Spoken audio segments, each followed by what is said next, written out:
So hey everyone, welcome back to another quick and very interesting tutorial where in this quick tutorial I'm going to show you how you can solve the issue of low quality exports or your export that contains proxy media in the DaVinci. Now in order to fix all of that, just simply when you go to the deliver page, here in the deliver page, when you go to the export section of a video, all you need to do is to just simply go to the section that says advanced.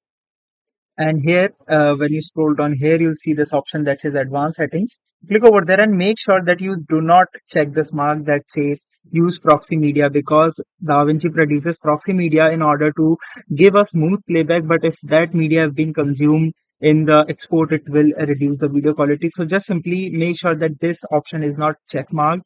And once you do it, you'll notice your quality will be increased. Alright, so that's it for this tutorial. I hope this video will be helpful for you. Make sure to hit the like button and subscribe button for more such helpful and interesting tutorials. See you in the next one. Take care.